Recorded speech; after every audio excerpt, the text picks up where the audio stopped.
Olá, neste novo ano de 2024, o ano em que se assinala 50 anos de Abril, e digo 25 de Abril, apresento alguém com uma voz que ecoa no coração daqueles que acreditam, como eu, num mundo mais justo e solidário. A sua coragem e também determinação são um lembrete constante de que é possível transformar a realidade por meio da ação coletiva. Entenda-se, todos. Proponho, por isso, que conheçamos um outro lado, o menos provável. As reflexões sobre liberdade, a vida no teatro, a forma como os seus a moldaram e o futuro. O futuro do país, o futuro que a espera e também o futuro que nos espera. Apresento muito mais que uma figura política ou da política. Catarina Martins, bem-vinda. Olá, obrigada. Gosto muito de cá estar. Obrigado por ter finalmente conseguirmos estar em estúdio. Conseguimos. Foi aqui um objetivo conseguido e comecei este texto, esta apresentação, por tocar aqui no tema da liberdade e gostava de lhe perguntar se a luta pela liberdade é uma luta de todos nós. Eu acho que é. Eu tenho a idade do 25 de Abril. Quando foi 25 de Abril tinha 9 meses. Ou seja, a minha vida foi a crescer com a democracia a fazer-se. E ainda que não tenha memórias, obviamente, de 25 de Abril, tenho alguma noção de como a escola pública foi crescendo, de como o Serviço Nacional de Saúde foi crescendo, como foram crescendo as liberdades, e essa ideia de que as coisas nunca foram oferecidas, foram sempre decisões coletivas pelas quais se lutou, e isso é... Eu acho que isso é muito importante. E essa ideia de que a liberdade é sempre um processo permanente em que nos discutimos e em que vamos construindo as condições para todas as pessoas terem liberdade. Porque quando só alguns têm liberdade, isso não é bem liberdade. No compasso do meu ser, vejo a minha voz crescer. Nessa canção que é só minha, eu vou na direção mais genuína. Então deixa a minha voz guiar.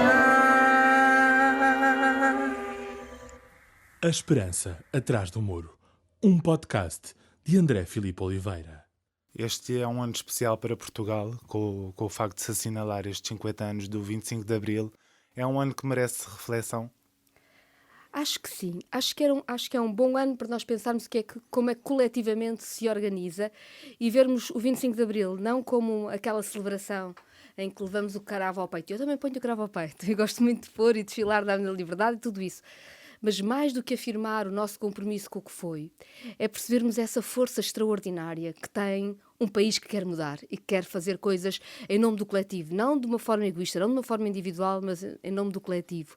E perceber que os perigos hoje é a política enquanto construção coletiva, ter ficado muito refém de alguns momentos mais ou menos rituais. A escola pública foi feita por pessoas que se organizavam para aquela escola. O Serviço Nacional de Saúde por pessoas que se organizavam. A habitação teve movimentos, a cultura teve movimentos. Ou seja, as pessoas organizarem-se de todas as formas, em sindicatos, em cooperativas, em associações, em movimentos, das mais variadas formas, para pensarem coletivamente o que querem e criarem uma agenda que possa mudar o país melhor para a sua comunidade, para o seu coletivo, que depois somos todos nós, que nos estamos ligados sempre. Eu acho que isso é extraordinário. E o 25 de Abril é prova disso. O 25 de Abril não foi um golpe militar. E nós temos muito a agradecer aos capitães de Abril. Mas temos que perceber que o que fez a democracia foi essa capacidade do povo se mexer e se organizar para o que quer. É maior esse sentimento que muitos têm dito que está adormecido. Concorda com esta ideia? Eu acho que fomos-nos acomodando, e acho que houve estratégias políticas que criaram esse acomodamento a que a decisão fosse cada vez mais distante das nossas vidas. Por exemplo, as escolas não têm gestão democrática. Já tiveram. Ou seja, não é bom toda a gente poder decidir e poder votar sobre quem dirige uma escola, porque não? Porquê é que há tantas nomeações e não há mais eleições? Também no Serviço Nacional de Saúde. Porquê é que as associações de moradores foram perdendo a importância no projeto? Aliás, depois ficámos sempre com a habitação coxa. E, portanto, é verdade que É verdade que muitas vezes fala de apatia. Precisamos também de perceber que foram construídos mecanismos que foram retirando essas esferas de decisão e de confronto cotidiano, esse confronto no bom sentido, que é, nós os dois temos uma ideia diferente, mas temos que partilhar o mesmo espaço e pensamos como é que queremos que ele se organize. E isso é muito bom E eu acho que reivindicar esses espaços é fundamental hoje, porque eu acho que as pessoas têm mesmo muita posição sobre as coisas. Eu não acho que nós sejamos um país apático. As pessoas têm ideias, as variadas gerações têm ideias sobre as mais variadas coisas que gostariam. Precisamos depois de coletivamente encontrar vários mecanismos para que isso tenha força, para que ande.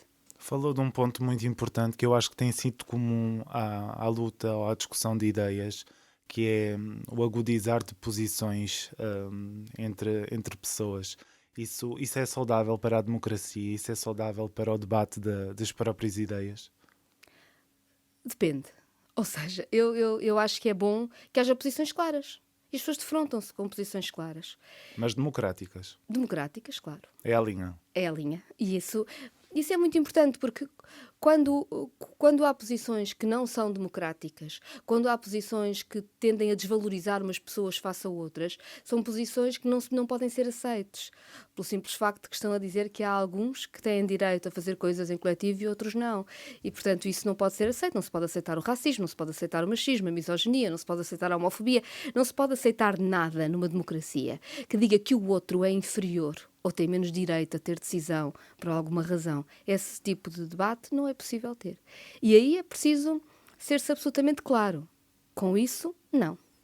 Agora, que haja visões diferentes do país, da escola, do trabalho, do bairro, do que for, e que seja possível discutir, sim. Caramba, a democracia é feita de discussão. Ou seja, se for impossível nós conversarmos, discutirmos, termos posições, às vezes fortes, diferentes uns dos outros, também não somos capazes de construir nada em comum.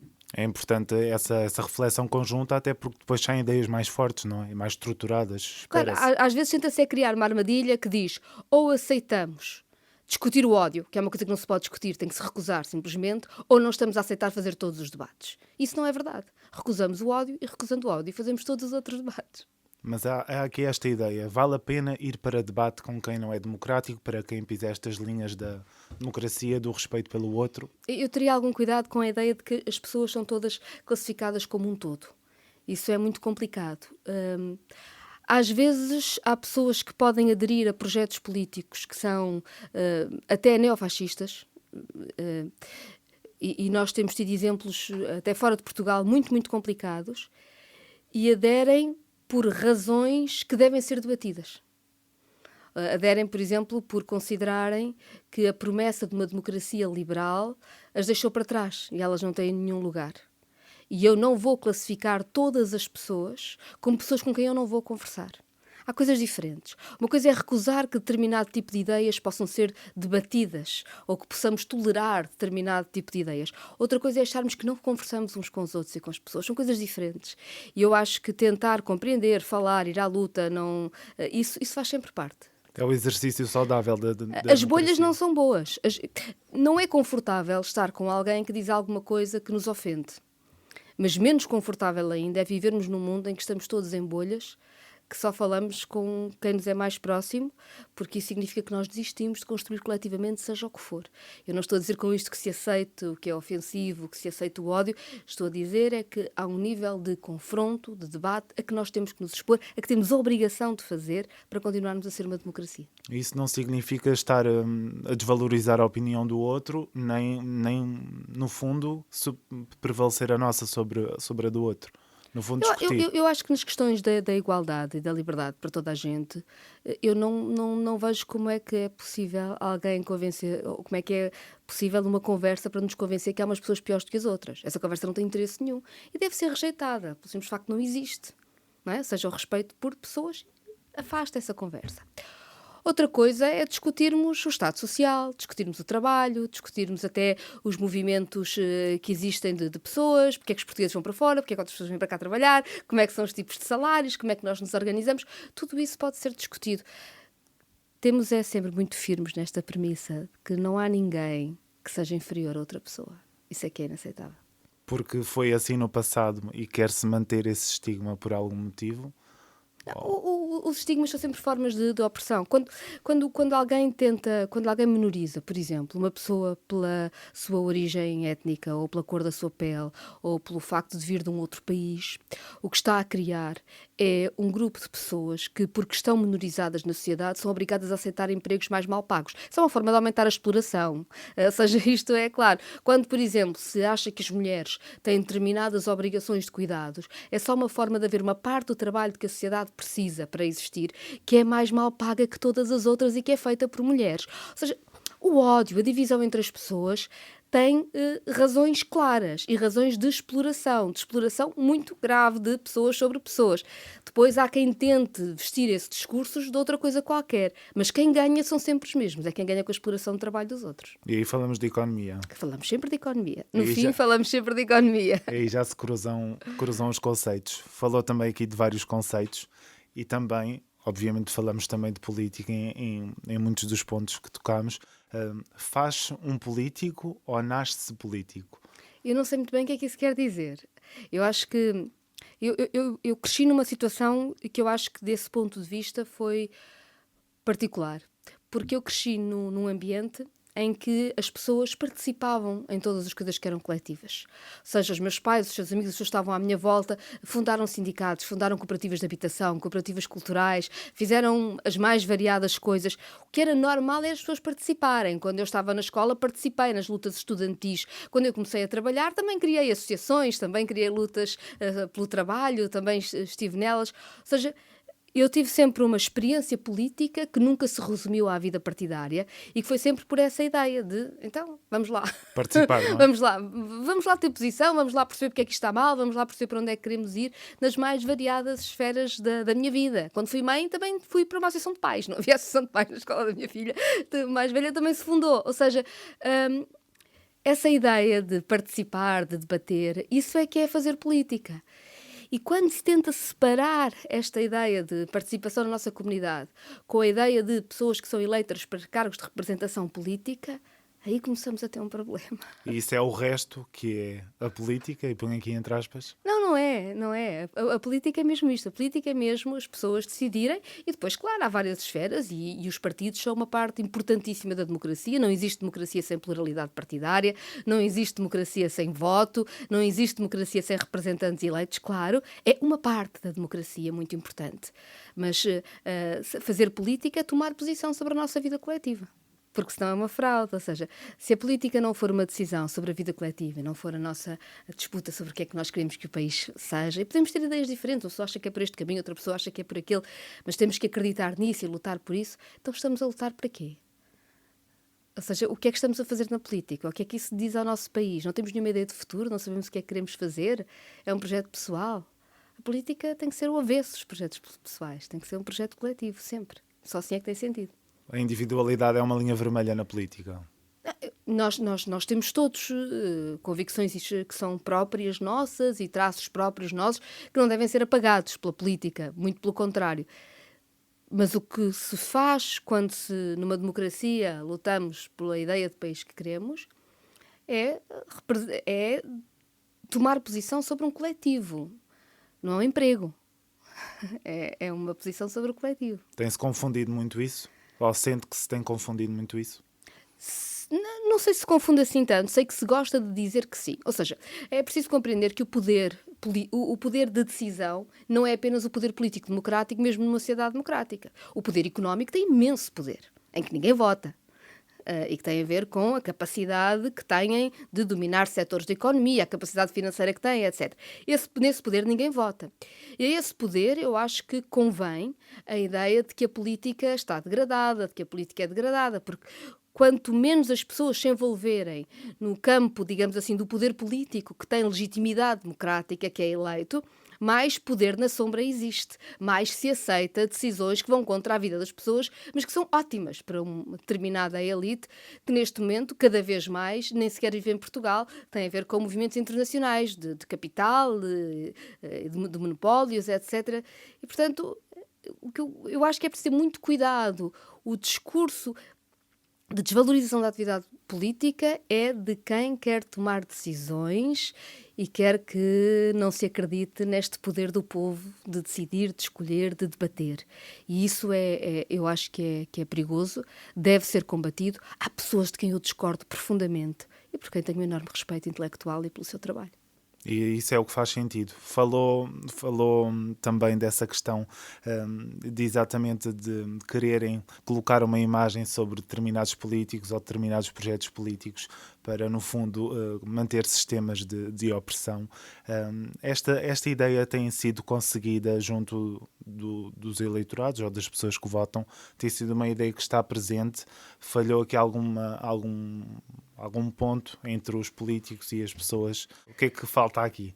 Eu acho que as democracias defendem-se menos quando entregam os setores estratégicos da economia ao privado, ou seja, quando a população deixa de poder coletivamente decidir sobre partes muito importantes e estruturais da sua economia. Não é, digamos assim, que tudo seja público, mas é que aqueles setores estratégicos e os monopólios naturais possam ser públicos para poder haver um debate político sobre isso. Porque quando nós entregamos a nossa energia, por exemplo, toda o interesse, neste caso até nem é bem privado, o interesse público estrangeiro, temos muito menos capacidade para decidir o que é que queremos fazer com a energia.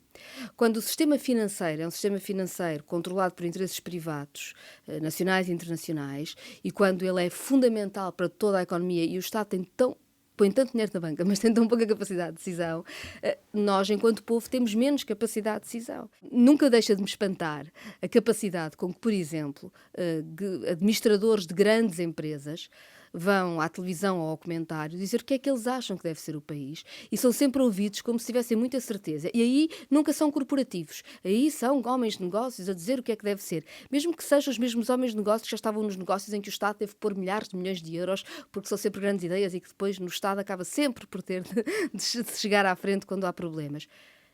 Mas se for um trabalhador à porta de uma fábrica a dizer que é indecente que não lhe paguem o seu salário, ou que o seu salário é tão baixo, ou se for um sindicalista a falar de uma luta organizada, aí já é o interesse corporativo. Aí já se está a crer o que a economia não pode.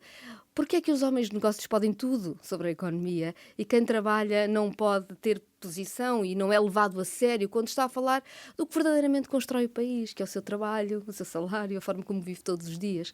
E essa perversão é muito presente e leva depois a muitos entraves no debate democrático. Leva a que algumas ideias sejam consideradas sempre ideias para toda a gente ouvir e ideias chamadas ideias neutras.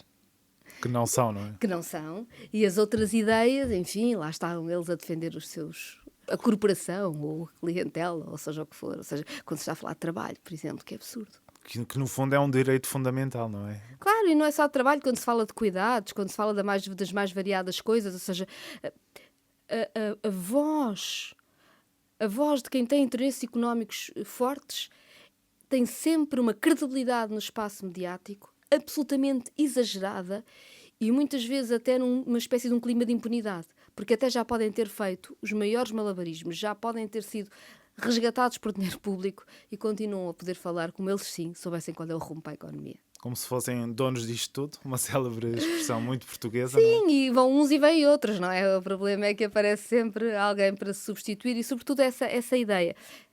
Essa ideia de que a subserviência ao poder económico é o certo. E o que o 25 de Abril nos trouxe é que não houve subserviência nenhuma. Não houve subserviência nenhuma. Pelo contrário. Pelo contrário, e ainda bem. E Portugal conseguiu um nível de desenvolvimento extraordinário. Portugal era um dos países onde morriam mais crianças. Hoje tem um dos melhores índices de saúde materno-infantil do mundo. Isso não foi construído com subserviência aos interesses económicos, foi construído a querer melhores condições, a querer o médico, a querer o que era preciso. Nós tínhamos taxas de analfabetismo gigantescas. Hoje, felizmente, a maior parte das as gerações a partir dos 30 para baixo, quer dizer, tiveram em grande medida acesso ao ensino superior. Isso é importantíssimo. Nada disso foi construído porque o interesse económico pensou assim: agora precisamos é de qualificar a população ou lhe dar acesso à saúde. Não. Foi conquistado na luta, por um povo que não teve respeitinho nenhum pelos senhores da finança ou pelos senhores dos grandes grupos económicos e teve a capacidade de exigir. E às vezes correu bem, outras vezes correu mal, mas correu sempre muito melhor. Porque o país que nós somos hoje não se compara. E ainda bem, não é? Está olhando para trás e esse trás na memória de muitos está presente pelo sacrifício, pela falta de oportunidades, de condições. Ainda bem que está atrás, mas construir melhor para a frente, não é? Sim, mas precisamos sempre de construir para a frente, senão o que é que estamos aqui a fazer? É claro que há 50 anos os índices de mortalidade materno-infantil eram assustadores, havia muita fome, muita pobreza, não havia condições, quer dizer, não havia saneamento, quer dizer, não havia condições básicas neste país. E, portanto, enfim, evoluímos imenso. Certíssimo. E ainda bem, fora todos os ataques aos direitos, liberdades políticos, pessoais, etc. Mas hoje a democracia não pode ficar contentinha consigo própria. Ou seja, eu não aceito o discurso de quem acha que como hoje há problemas, de antes é que era. Porque isso é só mentira e não resiste a nenhuma comparação. Não É resiste. absurdo ouvir isso. É absurdo, é mentira, é mentira. Às vezes, quando se ouve de pessoas mais velhas, é preciso dizer que se calhar elas tinham saudades do seu corpo mais novo, como muitas vezes quando estou... Isso também quer dizer, isso é muito, muito justo, não é? Ou seja, mas enquanto país, não há comparação, não há comparação. Em nenhum campo. Mas é preciso continuar a olhar para a frente e não dizer às pessoas que o futuro em Portugal pode ser um salário que não dá para pagar uma casa. Ou seja, ia estar, mas tens de estar contente de teres liberdade. Não tem nada. A liberdade também é a liberdade de ter um salário que paga uma casa, ter uma casa que o salário possa pagar e não andar de mão estendida a ver se há um apoio não sei de onde. Portanto, a comemoração do 25 de Abril tem de ser pela força do que é preciso fazer e não simplesmente por dizer agradece o que tens, mesmo que estejas aflito, porque ainda bem que vivemos em democracia. Está bem. E agora? Agora queremos mais. Agora queremos viver todos em condições. O 25 de Abril foi feito para isso, não foi feito para se autoelogiar. Claro. E essa ideia de que estamos reféns de determinadas coisas, como acesso a uma casa, acesso a um emprego com um bom salário, isso tem ficado muito presente. E aí há liberdade? Pois não há. Quando as pessoas vivem no fio da navalha todos os meses, quando as pessoas têm medo do despejo, não sabem como é que se vão organizar, não há. E há até, às vezes, algo perverso, que é anunciarmos avanços, como sendo avanços de liberdade e democracia, quando as pessoas, no concreto, veem a sua vida cada vez mais difícil. Ou seja, ainda bem que temos legislação que é muito avançada, e ainda bem, e foi preciso muita luta para isso, que é muito avançada no respeito pelas pessoas, na sua diversidade, ainda bem. Mas não basta isso. Porque se nós dizemos às pessoas, não, é ótimo termos uma legislação muito avançada, e as pessoas veem a sua vida atrasada, nós não estamos a fazer nenhum favor à democracia. Nós precisamos mesmo que os direitos, a liberdade, a capacidade de usufruir da vida, da cultura, de tudo, seja real, porque só assim é que as pessoas têm projetos coletivos, comuns, e têm que ter perspectiva. Às vezes nem é só o que se tem em cada momento, é saber que estamos a andar para um sítio qualquer em que podemos acreditar. Não há nada mais pernicioso, desastroso e antidemocrático do que dizer às gerações mais jovens que têm que se habituar a viver pior do que viveram os seus pais ou os seus avós. Isso é absolutamente inaceitável. Absolutamente inaceitável. A solidariedade intergeracional é entre todas as gerações e é de conseguirmos melhores condições de vida, até porque Portugal foi sempre um país de muita pobreza. Mesmo nestes 50 anos de 25 de Abril, muita coisa mudou, mas continua a ser um país com enormes desigualdades, com muita gente a viver com muitas dificuldades, com muita incerteza, com muita imigração por falta de perspectivas. Acho que é ótimo que as pessoas vão para o outro lado se lhes apetece. Acho péssimo se as pessoas são obrigadas a abandonar o seu país porque não têm emprego. Portanto, um emprego com salário minimamente digno. E, portanto, esta ideia de que os avanços se celebram, mesmo quando a vida das pessoas não os vê, eu acho perniciosa. Os avanços celebram-se na medida em que eles são compromissos para chegarem à vida concreta das pessoas. E que são sentidos, não é? No fundo, que as pessoas também tenham essa vivência positiva. Claro, tem que ter a certeza. Há um exemplo que me tem afligido muito. Indo aqui até, por exemplo, para os direitos das mulheres. Nós temos uma legislação avançada. Eu já nem vou falar, também podemos falar disso, desigualdades salariais, desigualdades de todo o tipo, violência contra as mulheres, etc. Mas pensemos, por exemplo, no aborto. O direito à interrupção voluntária da gravidez foi legalizada e é possível fazer no SNS. E nós depois vemos os relatos constantes do Serviço Nacional de Saúde a recusar sequer o acesso à primeira consulta para a mulher poder fazer a interrupção voluntária da gravidez dentro das semanas que é legalmente possível fazê-lo. O que é que isso nos diz sobre os direitos das mulheres? O que é que isso nos diz sobre a forma como nós respeitamos ou não o corpo das mulheres? Quando uma mulher no Serviço Nacional de Saúde não tem acesso ao aborto, que é um direito seu, naquelas semanas em que é legal, o que nós estamos a dizer é uma de duas coisas. Ou ela vai ser mãe contra a sua vontade, ou ela vai ser empurrada novamente para a ilegalidade e para os perigos de saúde e de vida que nós vimos antes de ser legal. Portanto, nós não podemos ser um país contentinho com as leis que somos capazes de produzir. Nós temos que ser um país que é capaz de concretizar os direitos que escreve e bem na lei. E eu não estou a dizer que não é importante estar na lei. É importantíssimo. O que eu digo é que não pode ficar por aí. Não pode ficar só no papel ou naquilo que está escrito. E tem que ser para toda a gente, não Uhum. pode ser para quem tem sorte. Não pode ser para quem tem sorte que sou médico de família. Tem de ser para toda a gente. É uma realidade que tem estado presente e atravessa diversos quadrantes. Permita-me voltar aqui um pouco atrás. Falou nesta reivindicação, nesta voz ativa, que se envolveu desde sempre, desde tão pequenina também com os seus. Isso foi, no fundo, percepcionado por aquilo que tinha à volta ou, no fundo, instigado também?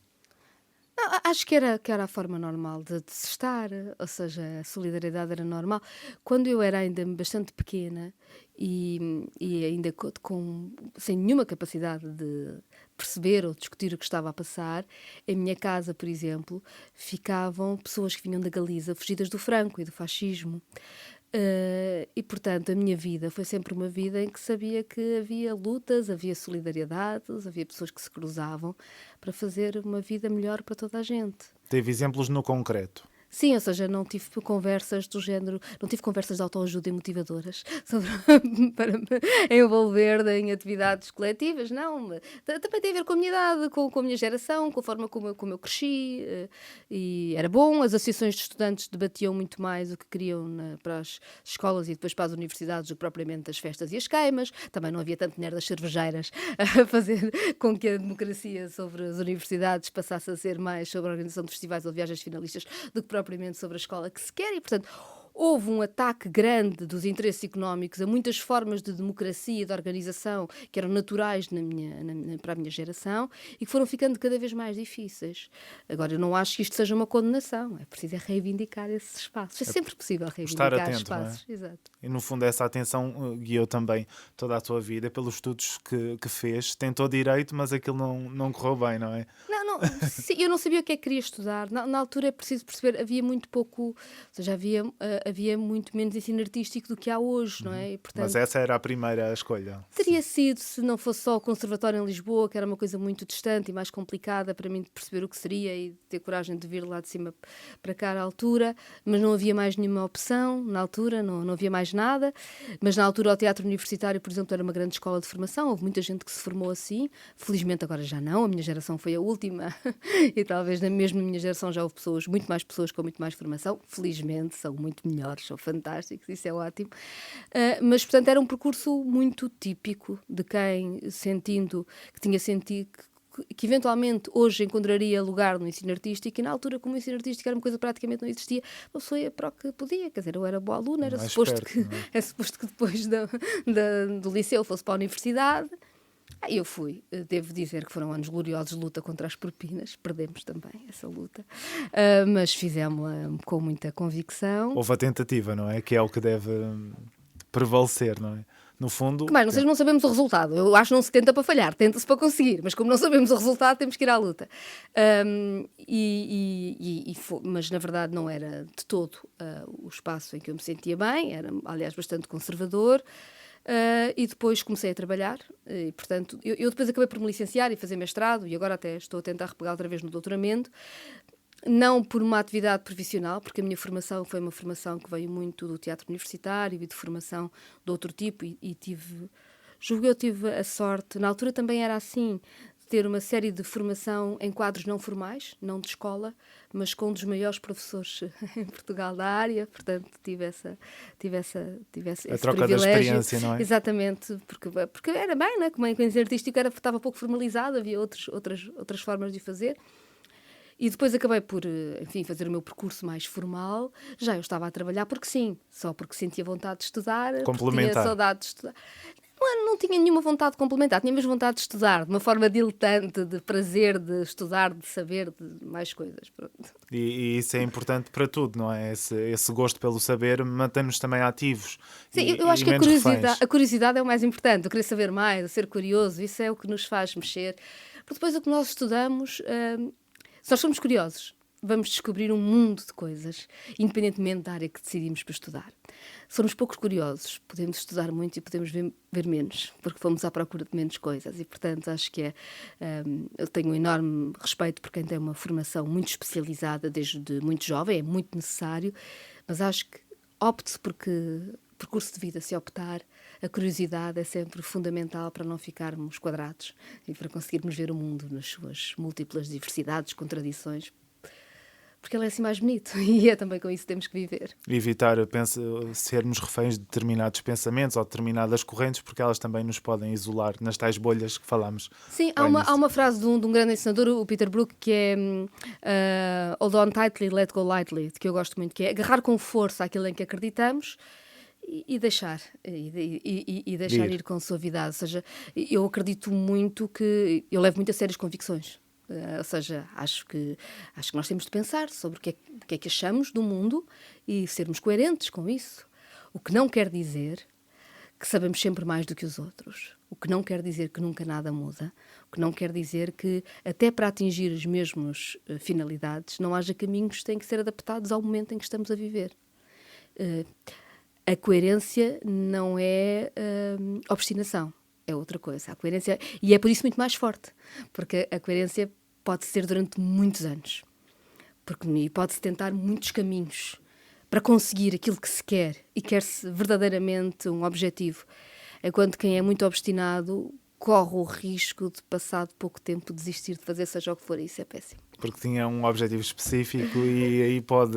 Ou porque teve uma desilusão e não soube viver com ela.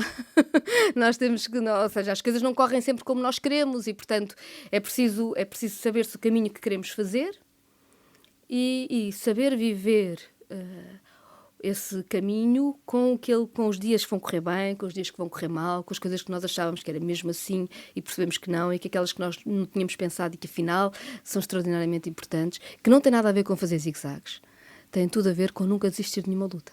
E seguir, não é o deixar ir, seguir o caminho. Falou do teatro, ele foi uma parte importante da sua vida e acredito que se mantenha nessa categorização de importância. O facto de nomeá-la como atriz, ou muitos nomearem-na como atriz, isso tem que peso para si? A partir de certa altura comecei a fazer questão. Eu na verdade... fiz muito mais direção e até dramaturgia do que fui atriz. Mas percebi que o atriz era utilizado como insulto. Não, ninguém me insulta com uma profissão que eu acho extraordinária e que não tenho nenhuma vergonha do trabalho que fiz enquanto atriz. Fiz pouco, não era essa a minha atividade. Eu dirigia uma companhia de teatro, fazia sobretudo a encenação e a dramaturgia, mas também trabalhei como atriz. Não aceito que isso seja um insulto e, portanto, lá está, sou atriz. Mas de que forma é que sentiu isso como insulto? Não, foi mesmo usado, ou seja, a ideia de que se pode atirar à cara de alguém o seu percurso profissional artístico e a uma mulher o facto de ser atriz é um preconceito patriarcal do pior que existe. E no dia em que eu dissesse não sou atriz, sou outra coisa, eu estava a aceitar esse preconceito, eu estaria a fugir desse preconceito. E, portanto, se querem vir com o preconceito em cima de mim, venham todos. Venha todo o preconceito, só fica mal a quem tem esse preconceito. E, no fundo, aí já se faz política, não é? Nestas escolhas faz política, sim. E por que não? É interessante ter essa perspectiva, uma vez que focou exatamente nessa desvalorização que se tentou fazer. Tentou ou tenta? Tenta, não me interessa. A partir do momento em que se aceita os termos desse debate, estamos a aceitar que é uma profissão que pode ser desvalorizada. E eu não aceito. É uma linha vermelha. Não faz sentido. Não faz sentido, não aceito de forma nenhuma. Sem medos, e às vezes é o medo que falha para muitos. Às vezes há uma certa dificuldade em como é que nós tiramos ruído demais, ou seja, como é que há assuntos sobre a nossa vida pessoal que podem estar sempre a vir ao de cima e não nos deixam falar sobre aquilo que queremos. E eu percebo às vezes a tentação de ficarmos todos mais ou menos iguais, mas é mau, porque o país é diverso. E essa sua diversidade é importante e nós temos diferentes ocupações. E para além disso, o meu trabalho no teatro, como atriz e não só como atriz, como já expliquei isso, deu-me um profundo conhecimento do país. muito mais profundo do que pessoas com outro tipo de profissões, que são mais consideradas neste tipo de tabela preconceituosa das profissões, mas que tiveram cotidianos com menos contacto com a diversidade com que eu tive. E, portanto, eu só tenho de me orgulhar do meu percurso, todo ele. E aí falamos dos itinerários que fez com a companhia, com onde esteve. Sim, não só, ou seja, eu trabalhei muito nos registros habituais que se está à espera de uma companhia de teatro independente em Portugal, com as instituições culturais que são reconhecidas em Portugal, com encenadores reconhecidos em Portugal e a quem devo muito e sou muito grata, e com várias pessoas. Tive um percurso, desse ponto de vista, algo tradicional. Mas tive também um outro, e importante. É preciso não esquecer que as pessoas que fazem arte discutem muito o mundo, leem muito, discutem muito. Leem muito tanto clássicos como as notícias do dia anterior. E, portanto, isto obriga-nos a uma capacidade de estarmos muito atentos ao mundo. Nunca ninguém se esqueça disso. A desvalorização da arte enquanto conhecimento do mundo é absurda. É absurda, porque o nosso trabalho é conhecer, é discutir, é ter as ideias, é saber o que é que se passa. Mas para além desse percurso mais tradicional, em que aprendi muito, também tive um outro percurso que foi ir ao encontro de populações que estão normalmente excluídas dos fenómenos culturais tradicionais. Ou seja, eu trabalhei em aldeias em Trás-os-Montes, eu trabalhei em bairros sociais do Porto com jovens muito excluídos e alguns até com uma relação muito complicada com a escola.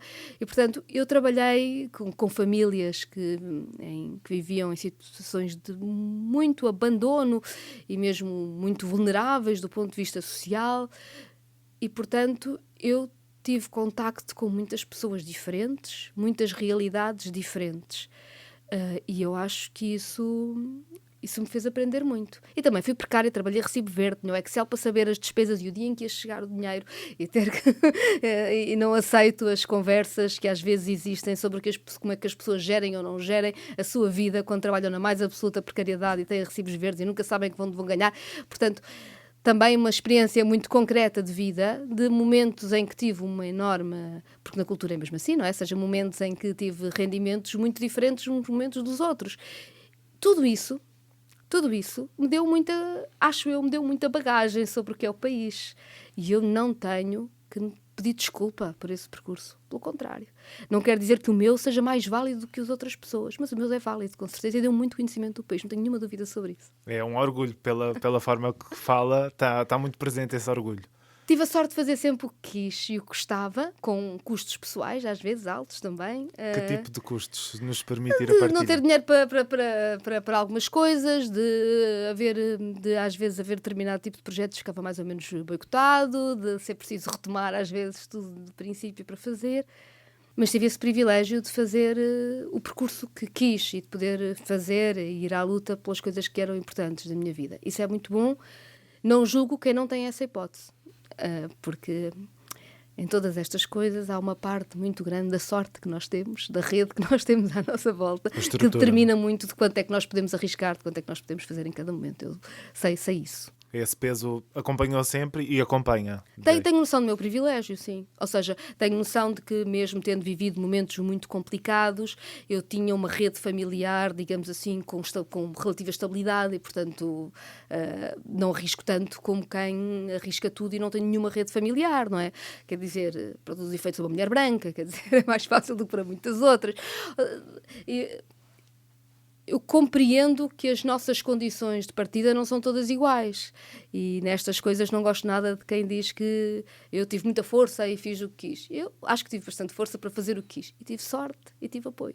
Os dois estiveram sempre presentes. Está sempre tudo está jogado. Nenhum de nós é sozinho. E convém lembrar, porque a conversa do mérito tem muito que se lhe diga. O mérito é uma grande treta. O mérito é uma mentira.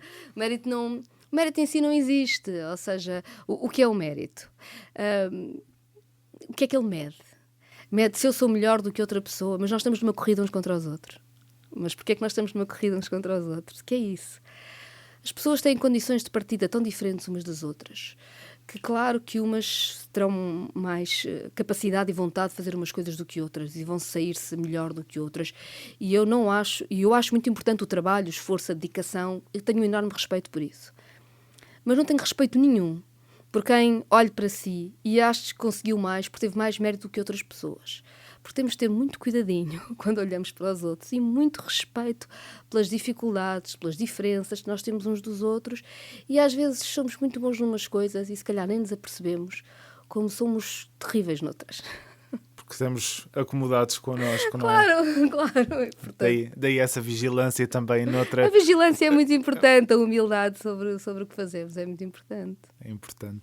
E também falar daqui deste novo capítulo que fechou recentemente ao deixar a coordenação do Bloco de Esquerda. Como é que tem vivido estes tempos?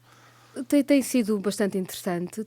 Estou a fazer alguns projetos novos. Estou a tentar recuperar o meu doutoramento, que é uma área de que eu gosto muito e que é bastante diferente desta, tem a ver com linguagem, envelhecimento, com linguística, enfim. Para mim é muito importante.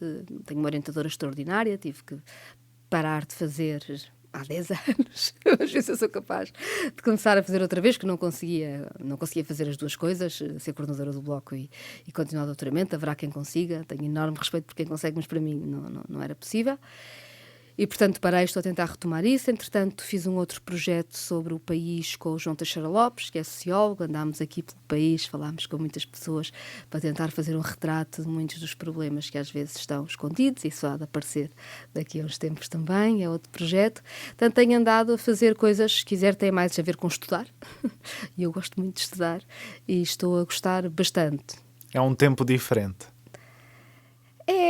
Tenho estado bastante ocupada, na verdade, mas, por exemplo, é normal ter a noite livre. A noite ocupada é a exceção. É normal, eu não tenho os fins de semana propriamente livres, mas é normal que o fim de semana seja fim de semana. Os dias não são todos iguais, não é? Estou muito mais livre ao fim de semana, tenho outro ritmo.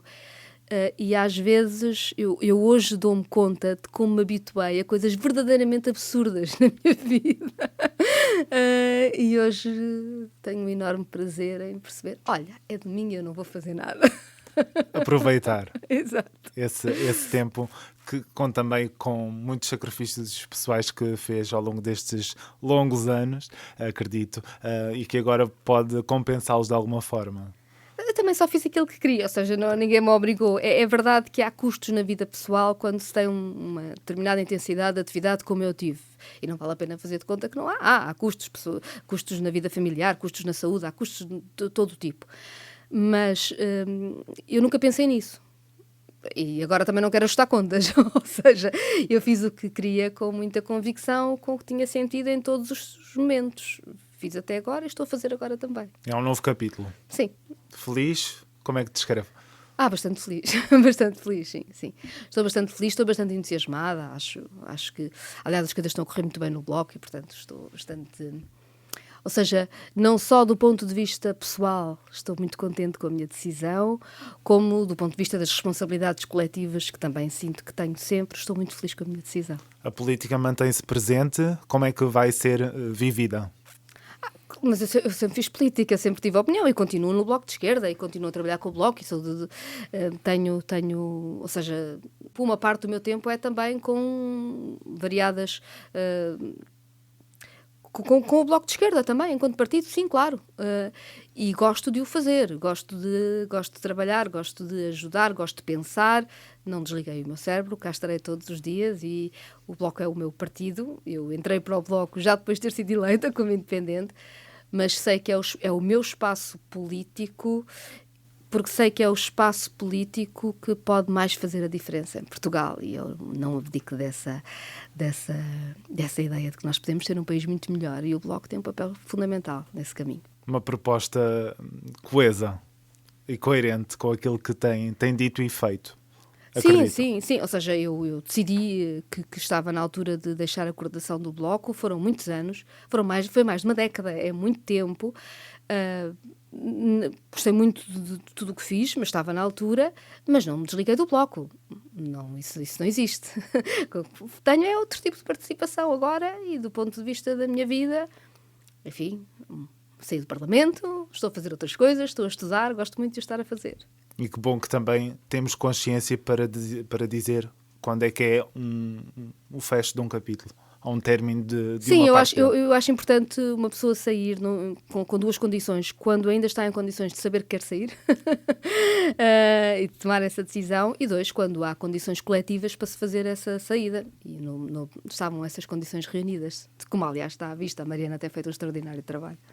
E que veremos certamente no próximo dia 10 de março os resultados desse trabalho e também de outros trabalhos. Estamos aqui a chegar ao fim do nosso tempo e gostava de lhe pedir uma mensagem acerca do que o nosso título deste podcast, A Esperança Atrás do Muro, lhe transmite e pode transmitir a quem nos ouve e acompanha. Eu acho que A Esperança Atrás do Muro é um título muito bonito, já tinha dito, acho que é mesmo uma boa ideia. Confesso que neste tempo que estamos a viver traz também um peso enorme, porque estamos a assistir a um verdadeiro genocídio em Gaza, que é uma faixa de território que está verdadeiramente fechada e onde 2 milhões de pessoas estão a ser bombardeados e têm muros a toda a volta, e nós precisamos que cresça ali a esperança. E eu, quando olho para o título hoje, mas isso tem a ver com a conjuntura que estamos a viver, não sou capaz de não pensar em Gaza e de pensar como nós precisamos. Há uma esperança e um amor à vida extraordinário na arte palestiniana, e eu acho que essa esperança está lá. Não fica o mundo de braços cruzados. É para mim incompreensível que o mundo esteja a assistir ao que está a acontecer e a deixar que aconteça. Parece que daquelas coisas que nós daqui a uns anos devíamos saber que está a acontecer, dizer como é que ninguém fez nada. Agora ninguém está a fazer nada, está a acontecer. E a esperança atrás do muro, como precisamos dela, como precisamos dela. Mas acho que não é só por aí, é porque é mesmo assim. Se está um muro, se calhar pode haver uma coisa diferente do outro lado do muro. Tanto podemos deitar o muro abaixo, como podemos saltar o muro, como podemos pintar o muro. Não sei, mas é sempre possível desenharmos futuros diferentes daqueles a que às vezes parece que alguém nos quer condenar. Muito obrigado. Obrigado, eu. No compasso do meu ser, vejo a minha voz crescer nessa canção que é só minha. Eu vou na direção mais genuína. Então deixa a minha voz guiar. A Esperança Atrás do Muro, um podcast de André Filipe Oliveira.